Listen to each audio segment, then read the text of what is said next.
Before we go any further, I want to know where you stand on this. Team Anne or Team Camilla? Drop it in the comments right now. You did well, jumping in on the previous video. Let's keep having it. Princess Anne has spent more than 50 years building a reputation that almost nobody else in this family can claim. No tabloid crises of her own making, no dramatic exits, no press wars. 217 public engagements in a single year. The hardest working royal in the firm, not as a headline, as a documented fact. When someone with that record reaches for lawyers, it does not read as drama. It reads as a verdict. And verdicts from Anne carry weight precisely because she has spent half a century making sure they would. I'm going to tell you exactly what triggered this move, and why she chose now, of all moments, to do it. But first, you need to understand the code that protected Sandringham for generations, the one that nobody ever wrote down, until Anne did. Subscribe before we go any further. You will not want to miss where this ends up. I think he'll change. He is committed of his own level of service, and that will remain. Sandringham is not crown property. That distinction matters more than it might sound. Buckingham Palace, Windsor Castle, those are official residences, funded by the state, governed by formal institutional rules.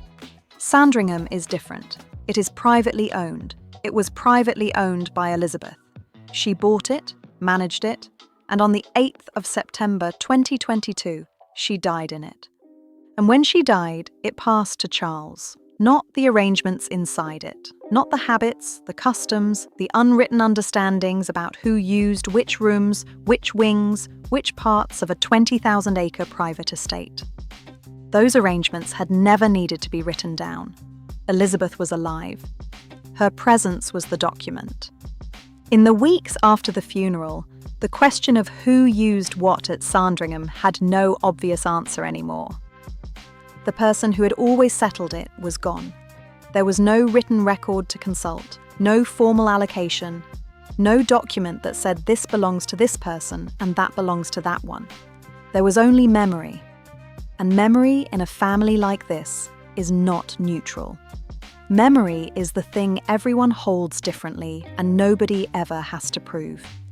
Into that gap, quietly, came movement. Reports from people close to the estate describe a shift in the period following accession. Camilla's presence at Sandringham, her access, her comfort, her apparent ease in spaces that had not previously been formally hers, began to expand, gradually, without announcement, the way things move in royal life when nobody has technically done anything wrong. Anne noticed. Princess Anne did not need to raise her voice. Here is what you need to know about Anne before this story goes any further. She does not make noise. That is not a weakness. It is a method. 50 years of showing up without complaint, without crisis, without a single front page that was her own fault. While other members of this family were generating headlines, Anne was generating engagements. While others were managing their image, she was doing the work. The firm runs in no small part because she turns up. That record is not accidental. It is a choice made continuously over decades. And it means something specific in this context.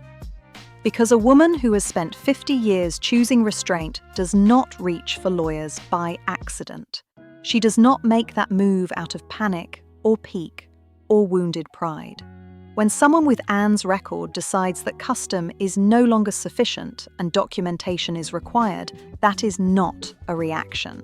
That is a conclusion. And conclusions from Anne, in this family, carry a particular kind of weight.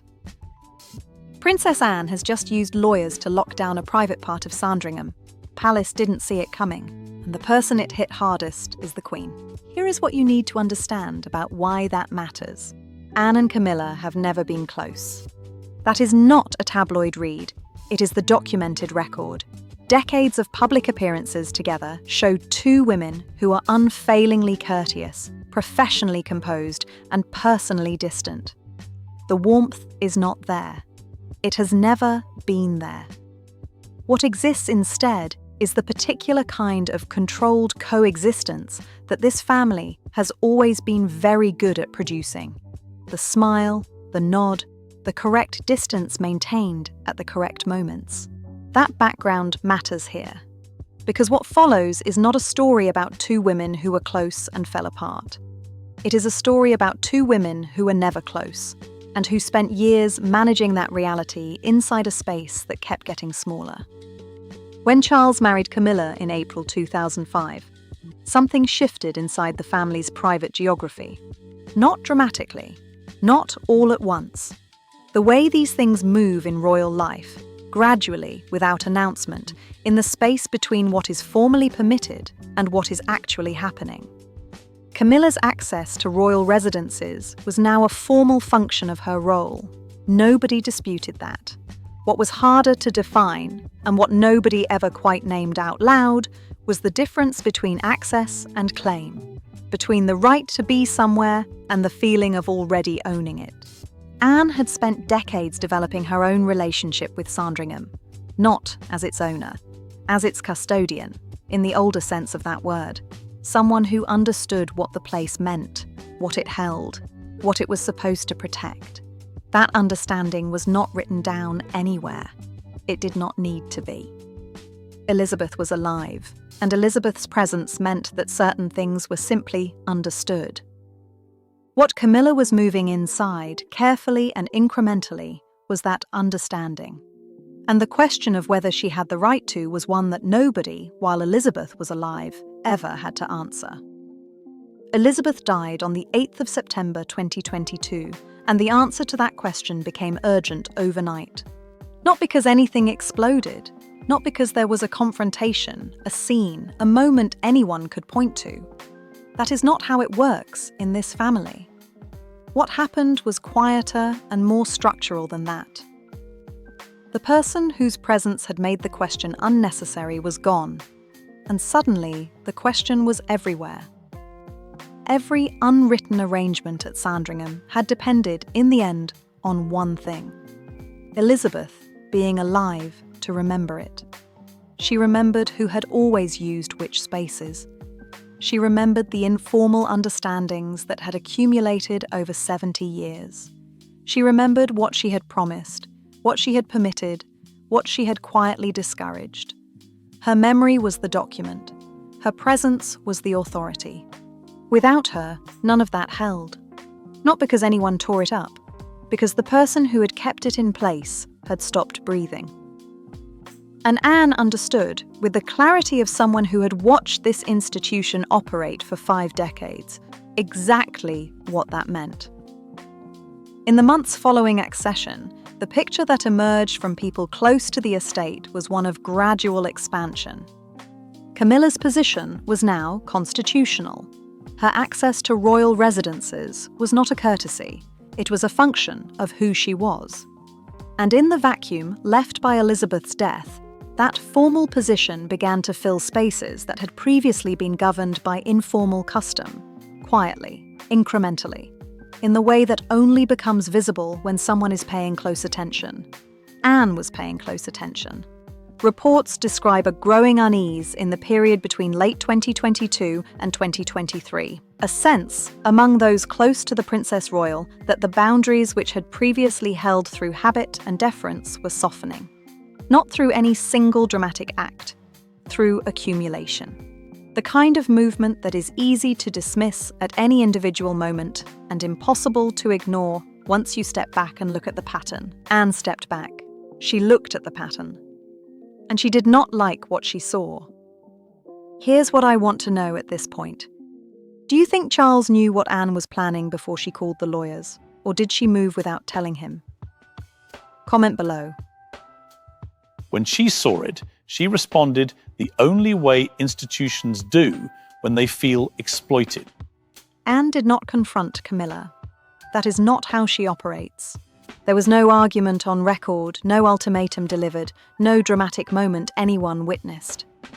What happened instead was characteristically Anne, methodical, quiet, and final. At the point where the informal arrangement no longer felt stable, where courtesy alone could no longer hold the line she believed needed holding, she made a different kind of move. She reached for documentation. Reports describe lawyers acting on her behalf, moving to formalize usage arrangements over a private wing of the Sandringham estate. The specific legal mechanism is not in the public record. In royal life, it rarely is. What is in the public record is Anne's pattern of behavior across 5 decades. A woman who tolerates ambiguity up to a point and then removes it. Not with noise, with paperwork. In this family, that is not an escalation. It is a conclusion. To understand why that conclusion landed so hard, you need to understand what Sandringham actually is, legally, structurally, in terms of who has the right to decide anything about it. It is not crown property. It is not funded by the sovereign grant. It is not subject to the same institutional governance as Buckingham Palace or Windsor Castle. Sandringham is privately owned, personal property of the monarch, passed from sovereign to sovereign outside the formal crown estate. A 1993 arrangement ensures that private bequests between monarchs are exempt from inheritance tax. Every acre, every building, every room passed from Elizabeth to Charles without a public accounting. Which means the arrangements inside it, who uses what, who has standing to be where, what informal understandings govern the private life of the estate, are governed entirely by private agreement. Not by statute, not by institutional rule, by whatever the family decides, in whatever form they decide it. For 70 years, that form was Elizabeth's memory. Her death left a legal structure with no internal map. And in private property law, an unmapped interior is not neutral ground, it is available ground. Elizabeth left Sandringham to Charles. That part was straightforward. What she did not leave behind was a written record of the smaller architecture inside it. Not the acres or the buildings, those are documented. The interior arrangements, which family members had long-standing informal claims to which parts of the private estate.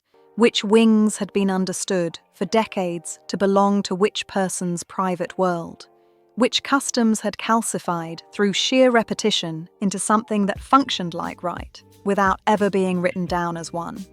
Those arrangements lived in memory, specifically in Elizabeth's memory. She had been the custodian of the family's unwritten codes for 7 decades, the person who remembered what had been promised, what had been permitted, what had quietly been refused.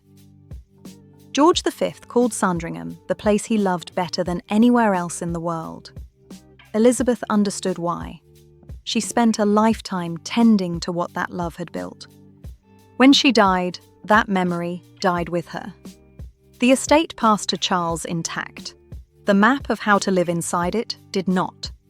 And then there were the heirlooms. In the year following Elizabeth's death, something began to happen that people inside royal circles noticed, and that the wider public caught only in glimpses. Elizabeth had accumulated over 70 years one of the most significant private jewellery collections in the world. Some of it was formally catalogued. Some of it existed in a different category entirely. Pieces held, in the legal language, in right of the crown. Not quite private property, not quite state asset, sitting in the space between, under the monarch's personal discretion. In April 2023, The Guardian reported that 11 pieces worth approximately £80 million were not appearing in the Royal Collection Trust's official records. The Nizam of Hyderabad necklace alone, a wedding gift to Elizabeth in 1947, worth somewhere between £30 and £40 million, had no entry in the public catalogue. The palace's position was that official gifts are not personal property, but may be held under the monarch's discretion. Professor Andrew Morton called it a convenient arrangement. One that allows the palace to claim pieces are crown property when transparency is inconvenient, and personal property when it is not. What made people pay attention was not the legal category. It was what started appearing in public. In November 2022, Camilla debuted the George VI Victorian Suite, the Belgian sapphire tiara, a sapphire necklace, pieces that had not been seen on a public figure in years. In December 2023, she wore the raspberry pipe brooch on Christmas Day, a Georgian cross of topaz and diamonds, reported to have been a personal favourite of Elizabeth's. That same month, A large diamond stomacher from the Queen Mother's collection appeared at her shoulder. In 2025, the Greville Emerald Kokoshnik tiara surfaced, a piece so significant it had not been seen in public for 50 years before 2018. Catherine, meanwhile, was wearing the Nizam of Hyderabad necklace, the piece with no RCT entry, to official coronation portraits, and a 4-strand pearl choker at the state funeral weeks after Elizabeth's death. None of this was secret. All of it was photographed, documented, commented upon. What it added up to, for those watching closely, was a picture of a collection in motion. Pieces moving from private history into public use, at a pace and in a sequence that reflected decisions being made about who should wear what and what that wearing was meant to signal. Anne was watching, and Anne had a view. Anne has never been sentimental about the monarchy. That is precisely what makes her position on this worth paying attention to. Her public record on the institution's obligations is plain-spoken and consistent. In a 2023 interview, she said directly that the concept of a slimmed-down monarchy doesn't sound like a good idea from where she stands, noting there were more people around when the phrase was first coined. About her own private estate, Gatcombe Park, she has said without embarrassment, "This is not something that comes free. It has got to pay its way, otherwise I can't stay here.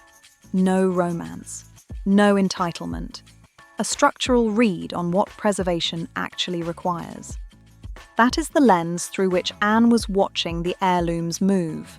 Not with grief, not with possessiveness, but with the eye of someone who understands that an institution's continuity depends on the integrity of its internal boundaries. What belongs to the family's history is not interchangeable with what belongs to the present. The distinction is not sentimental, it is load-bearing. When that distinction started to blur, in the estate, in the collection, in the unwritten codes that Elizabeth's death had left without an author, Anne did not reach for feeling. She reached for the one thing that outlasts memory: documentation.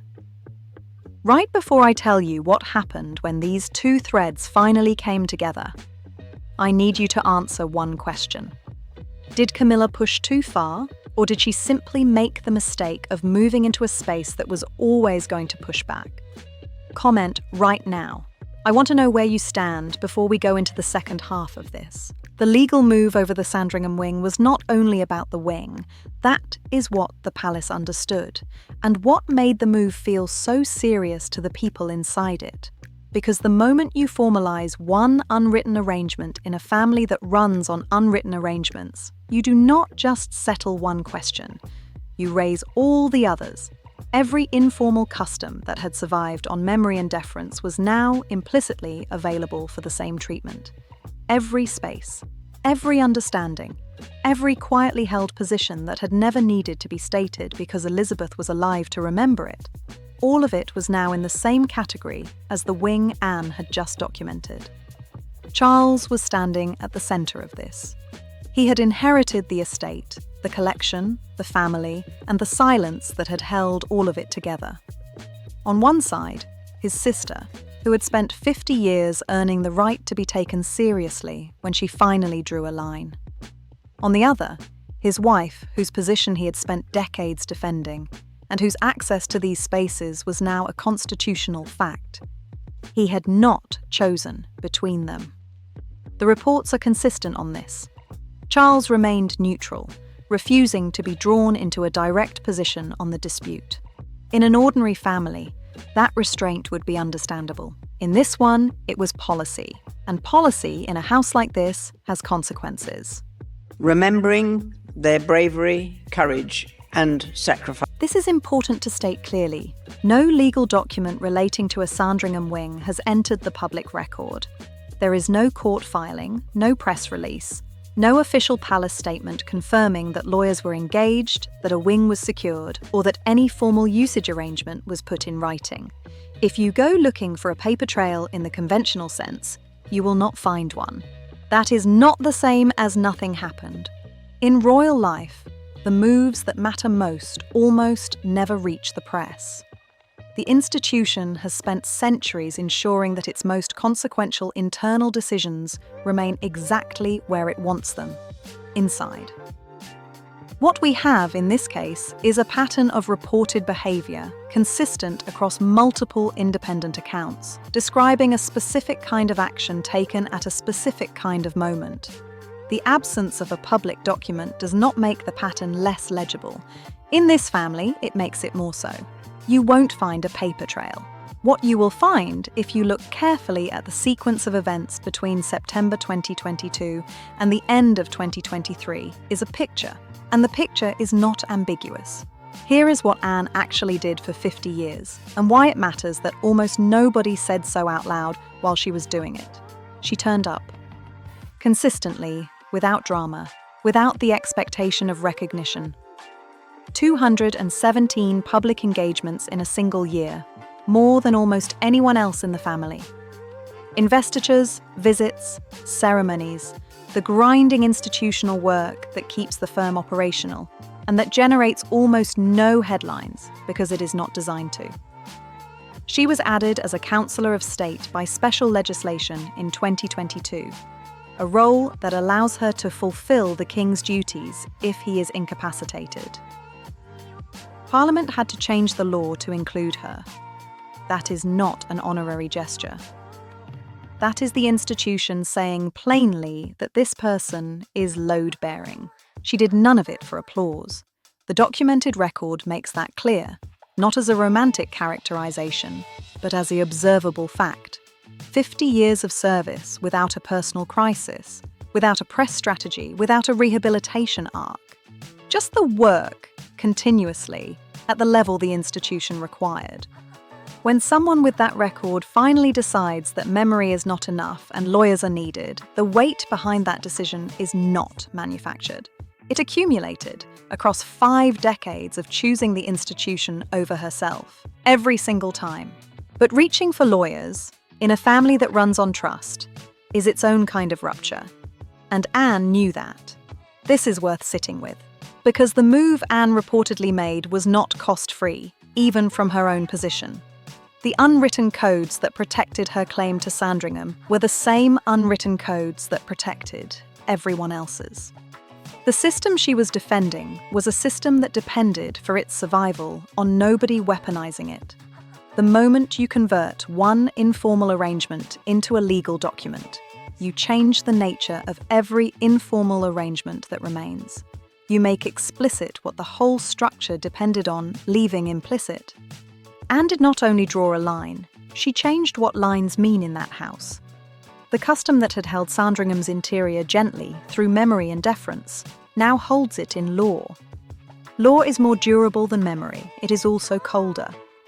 And a family that has governed itself through warmth, or at least the performance of warmth, does not easily recover the temperature it had before someone reached for the statute. She chose it anyway. That tells you something about how serious she believed the situation had become. Camilla's path to this point is not a simple story, and it deserves to be said clearly before anything else is laid against her. She spent decades absorbing a level of public judgment that was, by any honest measure, disproportionate to what she had actually done. The resistance was real. The cruelty was real. She was cast by a press and a public who had decided on a narrative as the villain of a story that was considerably more complicated than the version being told. She endured it with a composure that most people, subjected to the same sustained pressure, would not have managed. By the time this story begins, by the time Charles acceded and her position became constitutional, she had earned her standing. Not through a single dramatic act of redemption, but through persistence, through the quiet accumulation of genuine public service, through campaigns for osteoporosis awareness, for literacy, for victims of domestic violence, carried out for years before anyone was inclined to notice. Penny Junor, who has covered this family for nearly 30 years, wrote that Camilla was the one non-negotiable fact for Charles, and that she never had an endgame, never had a master plan. Her son, Tom Parker Bowles, said the same thing directly.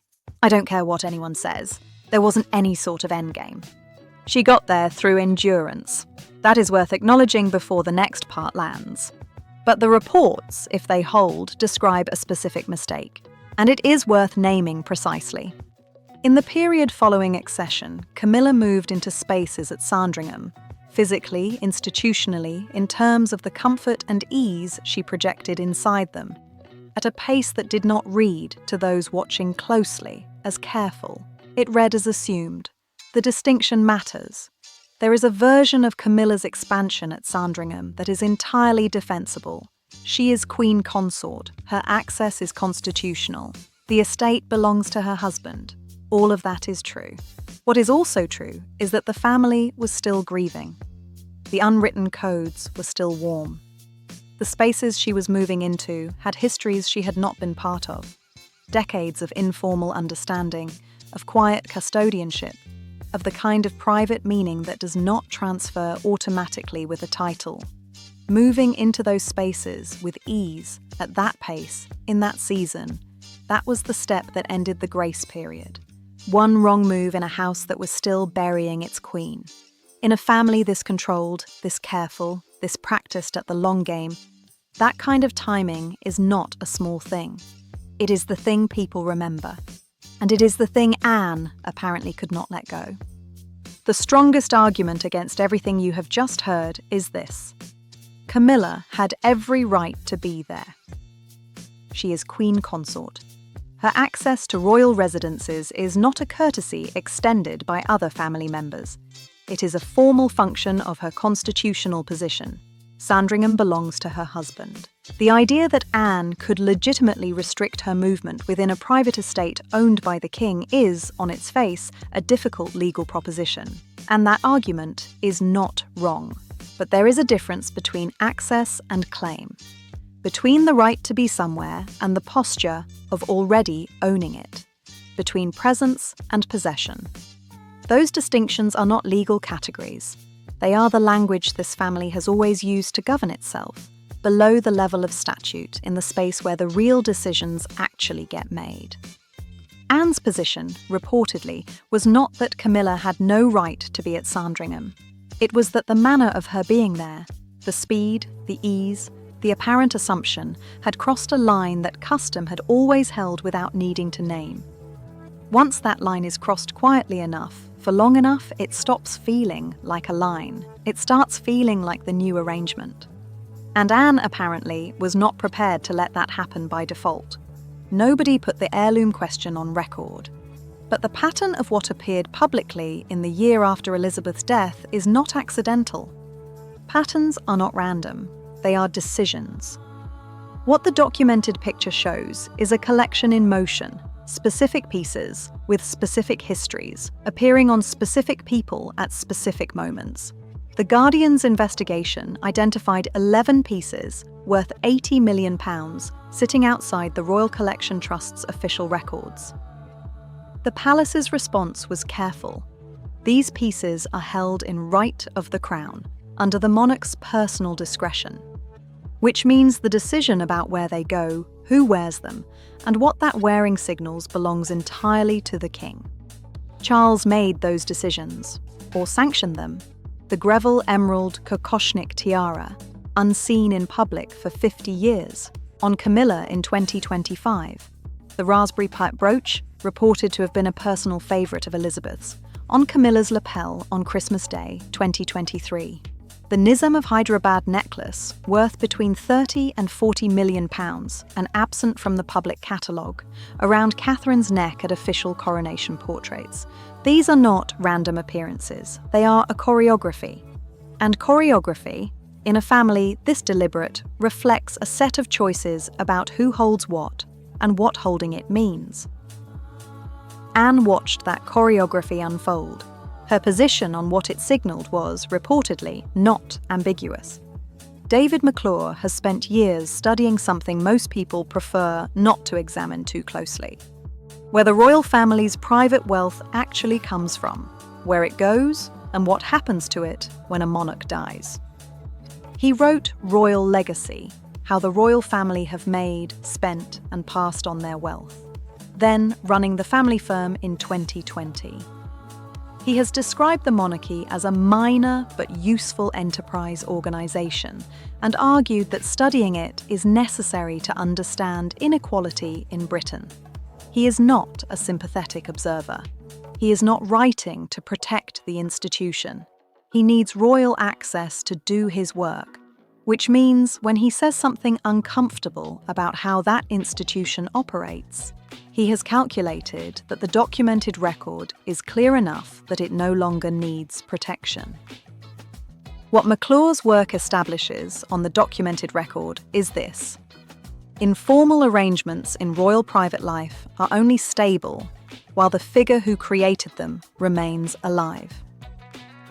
The 1993 tax deal that allowed Elizabeth's private wealth to pass to Charles without inheritance tax, every gem, every acre, every unwritten understanding, was designed for continuity. What it could not engineer was the map of how to live inside that continuity. That map lived in Elizabeth. After her death, McClure's framework makes the implication plain. Everything she left unwritten became, in that moment, available to contest. The only durable protection against that contest is documentation. What Anne reportedly did was not unusual. What was unusual was that it took this long. The obvious counter to everything in this video is that the royal family has managed internal conflict for centuries without lasting structural damage. The institution survives. It always has. That argument is correct, and it is also, at this particular moment, not quite enough. The institution has survived because it has always had someone capable of managing the next dispute. Someone with the authority, the relationships, and the institutional memory to hold the competing claims in balance before they hardened into positions. For 70 years, that person was Elizabeth. She managed conflict the way she managed everything, quietly, finally, without leaving a record of the management. The dispute never became visible because she resolved it before it could. The question this situation raises is not whether the institution survives. It will. The question is who manages the next dispute. And right now, that question does not have a clear answer. Charles has shown in this matter a preference for delay.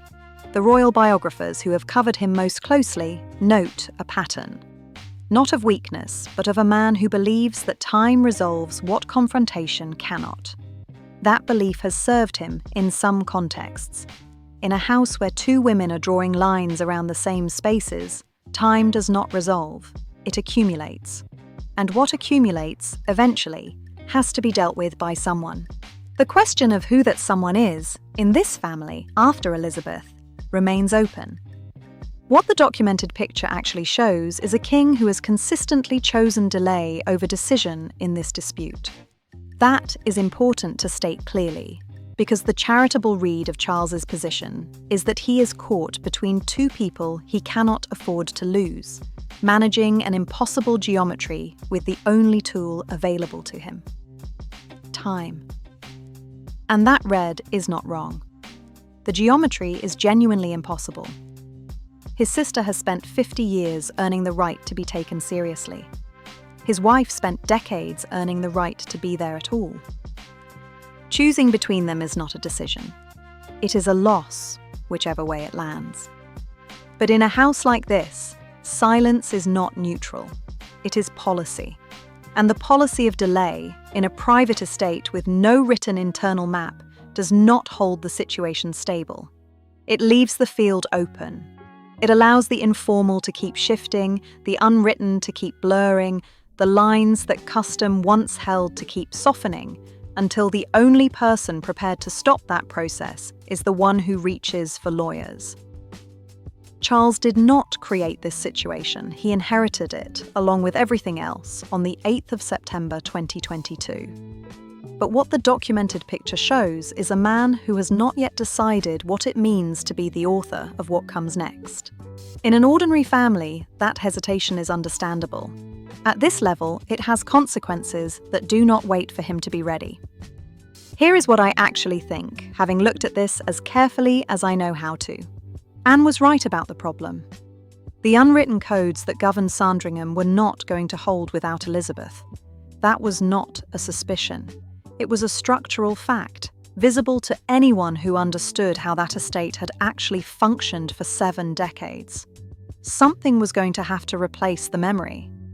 Anne understood that before almost anyone else in the family appeared to. But the method she chose carries a cost that does not show up immediately. A family that has governed itself through unwritten codes does not simply absorb the formalization of those codes and continue as before. The warmth that custom produces, the sense that the arrangement is held by relationship rather than by law, does not survive the lawyers. What replaces it is more durable and considerably colder. Anne secured the line. She also changed what the line is made of. And Charles, sitting at the center of this, having chosen silence when the situation required authorship, has left both women and the institution carrying the weight of a decision he has not yet made. The next dispute will come. In this family, it always does. Elizabeth managed it before it became visible. The question of who does that now, who holds the silence, who remembers the map, who keeps the unwritten codes from hardening into conflict, is the question this family has not yet answered.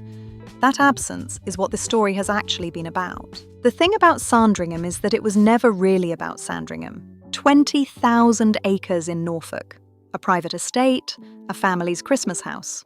Those are the facts on paper, and they are almost entirely beside the point. What this story is actually about is something that happens in every family at every level when the person at the center of it dies. Not the person at the top of the hierarchy. The person whose presence made the hierarchy bearable. The one who held the silence in place. Whose being alive was the reason certain conversations never needed to happen. Certain boundaries never needed to be stated. Certain arrangements never needed to be written down. Elizabeth was that person. For this family, for this estate, for every unwritten code that governed who used what, who deferred to whom, who had standing, and who was still earning it. She died on the 8th of September 2022 in a bedroom at this estate. And the silence she had maintained through decades of private discipline, through sheer longevity, through a kind of institutional gravity nobody else in that family has ever come close to replicating, started to run out the moment she did. What Anne did with the lawyers was not the story. It was the symptom. The story is the silence that made it necessary. When the person who held a family together is gone, everything they kept silent starts to speak. Here's what I want you to tell me before you go. Do you think Anne was protecting her mother's legacy or protecting her own position? Those are two very different answers. I want to know which one you believe.